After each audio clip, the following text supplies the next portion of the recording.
Hi అండి, welcome back to my channel. అందరూ ఎలా ఉన్నారు? సో ఈరోజు మార్నింగ్ ఏంటంటే నేను పట్టుకెళ్ళడానికి బియ్యపిండి వడియాలు అయితే పెట్టాము. అవి ఎలా పెట్టాము ఏంటి అనేది క్లియర్గా మీకు కొలతలతో సహా చెప్తాను. ముందు రోజు అయితే మనం బియ్యం కడిగి పెట్టి సో ఆరబెట్టుకోవాలి. ఆరబెట్టుకొని మెత్తగా మిల్లు పట్టించుకోవాలన్నమాట. అలా మిల్లు పట్టిన పిండిలో సో మనం ఒక గ్లాస్ పిండికి 2 గ్లాస్ వాటర్ వేసుకొని పిండిని బాగా ఉండలు లేకుండా కలుపుకోవాలి. అలా ఉండలు లేకుండా కలుపుకున్న పిండిని పక్కన పెట్టుకున్నాక ఇంకొక గిన్నెలో మనం ఇప్పుడు ఒక గ్లాస్ పిండి తీసుకున్నాం కదా, దానికి 7 గ్లాస్ వాటర్ అయితే పోసి మనం స్టవ్ మీద బాయిల్కి అయితే పెట్టాలి. అలా మనం ఎన్ని గ్లాసులు పిండి తీసుకుంటే అన్ని 7 గ్లాసెస్ వాటర్ ఎసర్లో పెట్టాలి. అండ్ అలాగే 2 గ్లాస్ వాటర్ ఆ పిండిలో కలుపుకోవాలి. అంతేనండి దీని కొలత. అలా ఒక బాయిల్ వచ్చిన తర్వాత దాంట్లో కొంచెం నువ్వులు యాడ్ చేసుకోండి. దాని తర్వాత మనం పచ్చిమిరపకాయలు ఉంటాయి కదా, మీ కారం ఎక్కువ తింటే కొంచెం ఎక్కువ వేసుకోండి. సరిపడా చూసుకొని పచ్చిమిరపకాయల పేస్ట్ అయితే ఆ వాటర్లో వేసుకొని ఒకసారి కలుపుకోవాలి. అలా కలుపుకున్న తర్వాత కొంచెం దాంట్లో వాము కూడా యాడ్ చేసుకోండి. అలా వాము యాడ్ చేసుకున్న తర్వాత ఒక బాయిల్ రానియండి.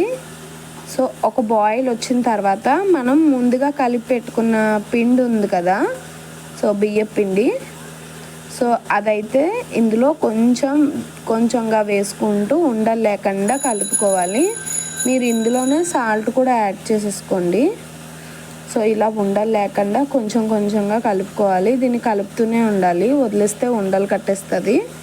అందుకని ఉండలు లేకుండా థిక్ కన్సిస్టెన్సీ వచ్చేంత వరకు కలుపుకోండి. సో ఇలా వచ్చాక కొంచెం థిక్ కన్సిస్టెన్సీ వచ్చాక స్టవ్ ఆఫ్ చేసుకొని కొంచెం గోరువెచ్చగా అయ్యేంత వరకు చల్లారి పెట్టుకోండి. అలా కొంచెం గోరువెచ్చగా అయిన తర్వాత సో ఒక క్లాత్ మీద కానీ ప్లాస్టిక్ పేపర్ మీద కానీ వడియాలు అయితే పెట్టేసుకోండి.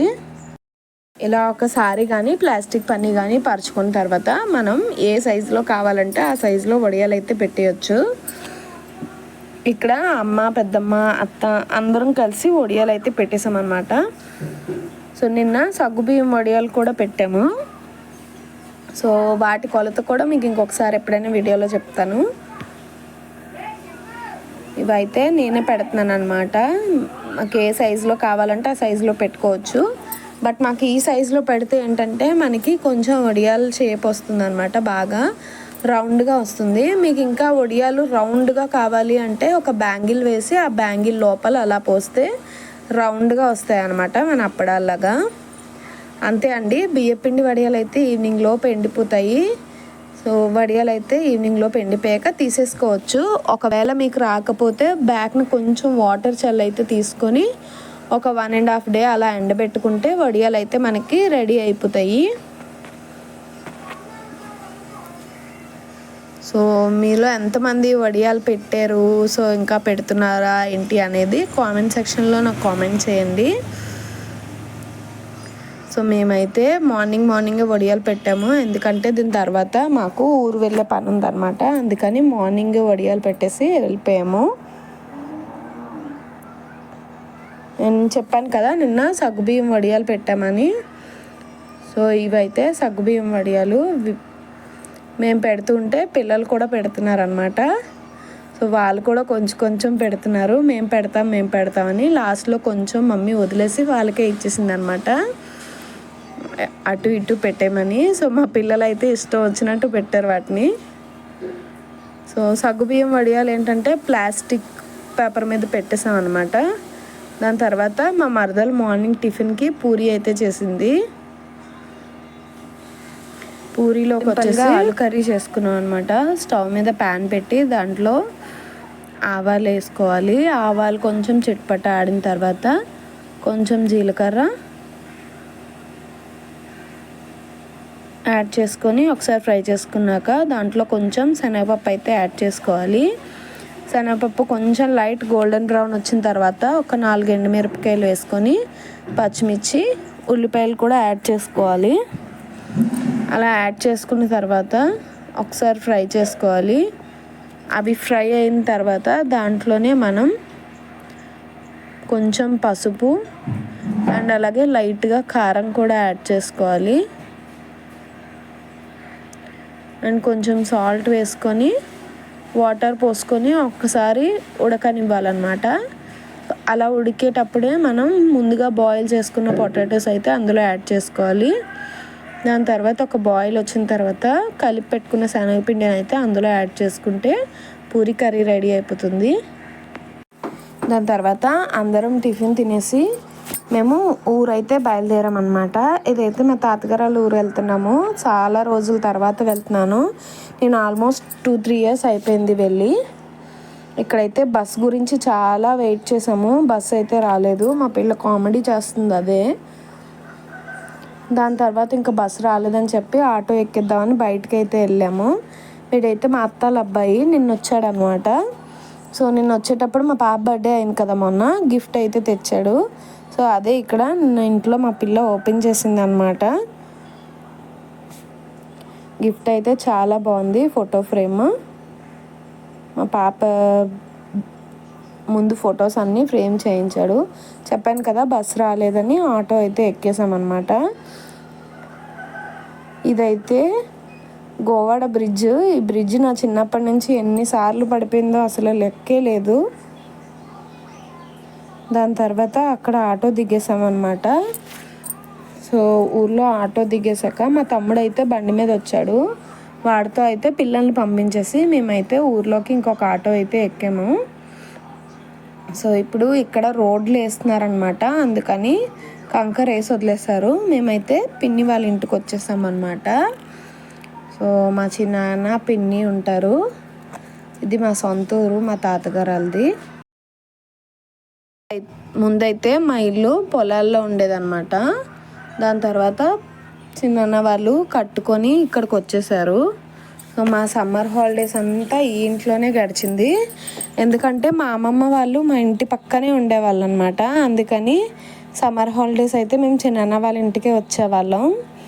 ఇంకా మాకు అంతా సమ్మర్ హాలిడేస్ ఎంజాయ్ చేసేంత రిలేటివ్స్ అయితే ఎవరింటికి వెళ్ళే వాళ్ళం కాదు. చిన్నాన్న వాళ్ళ ఇంటికి వచ్చి ఫుల్గా ఎంజాయ్ చేసేవాళ్ళం అనమాట సమ్మర్ హాలిడేస్ అంతా. ఇదైతే మా తాతగారు, నాన్నమ్మ గారు.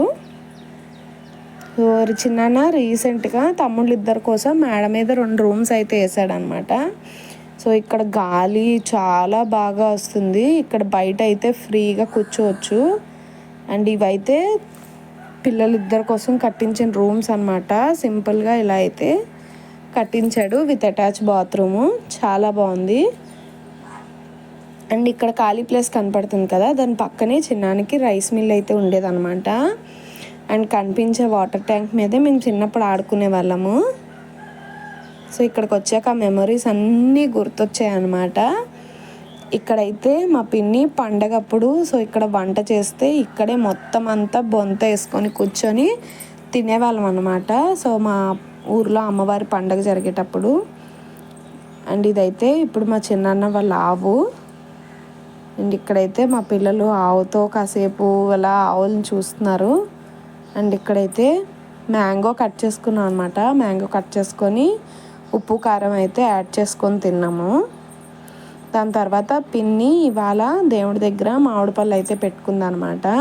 మేము ఏంటంటే దేవుడి దగ్గర మామిడి పళ్ళు పెట్టేంత వరకు మళ్ళీ మామిడి పళ్ళు అయితే తినము. సో అందుకని పిన్ని అయితే ఈరోజు మేము వస్తున్నామని చెప్పి మామిడి పళ్ళు అయితే పెట్టింది దేవుడి దగ్గర. అవైతే నాకు, అత్తకి అండ్ అలాగే మా మరదలకి తాంబూలం అయితే ఇచ్చింది.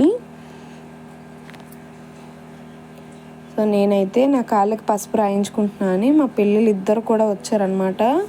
వాళ్ళకి ఇలాంటివంటే చాలా సరదా. కాళ్ళకి పసుపులు రాయించుకోవడం, ఎవరైనా ఇంటికి వెళ్తే బొట్టు పెడతారు కదా, సో వాళ్ళకి కూడా పెట్టమని అడుగుతారు. వాళ్ళకి ఇలాంటివన్నీ కొంచెం ఇష్టం అనమాట. అందుకని మా పిన్ని అడిగితే వాళ్ళకి కూడా పసుపు రాస్తుంది. పిల్లలిద్దరికీ కూడా పసుపు రాసిందనమాట. సో వాళ్ళిద్దరికీ కూడా పసుపు రాసి మాకైతే తాంబూలం పెట్టింది. అండ్ అక్కడికి వెళ్ళాక ఫుల్గా మాటలాడుతూ అన్ని కబుర్లు చెప్పుకుంటూ ఫుల్గా ఎంజాయ్ చేసామన్నమాట. చిన్నప్పుడు మేమందరం కలిసి ఇక్కడే హ్యాపీగా ఆడుకునే వాళ్ళం.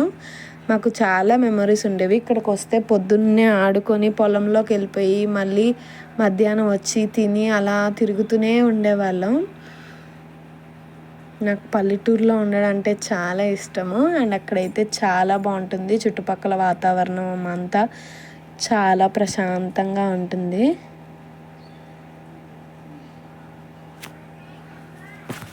మా పిల్లలకి కూడా ఊరు చాలా నచ్చిందంట. అండ్ కొండ మీద భీమలింగేశ్వర స్వామి టెంపుల్ అయితే ఒకటి ఉందన్నమాట. ఆ టెంపుల్ అయితే చూపిద్దాం అనుకున్నాను, బట్ టైం అయితే నాకు కుదరలేదు. అండ్ దాని తర్వాత ఇక్కడ కొన్ని చెట్టుకి మల్లెపూలు అయితే ఉంటే పిన్ని కోసిస్తే అమ్మ మాల కడుతుంది. దాని తర్వాత ఇక్కడ మధ్యాహ్నం లంచ్ అయితే చేసేసాము. అందరం కలిసి లంచ్ చేసాక ఒక 1 అవర్ రెస్ట్ అయితే తీసుకున్నాము. రెస్ట్ తీసుకున్నాక ఇంటికైతే వచ్చేసాము. నెక్స్ట్ డే ఏంటంటే మా ఊర్లో బ్రాహ్మిన్స్ అందరం కలిసి గాయత్రి మంత్రం ఒక్కొక్క బుక్లో 108 టైమ్స్ అయితే రాశారనమాట. ఆ బుక్లన్నీ కూడా హోమం చేసి ఒక దగ్గర గొయ్యి తీసి ప్రతిష్ఠ చేస్తున్నారు. సో వాటికి ఇక్కడ పూజ అయితే చేస్తున్నారనమాట. అవన్నీ గాయత్రి హోమం ప్రతిష్ఠ చేశాక ఆ బుక్స్ అన్నీ ప్రతిష్ఠ చేశాక దాని మీద గాయత్రి విగ్రహం అయితే కడతారంట. అంతే అండి ఈ mini vlog. Thanks for watching. నచ్చితే సబ్స్క్రైబ్ చేసుకోండి.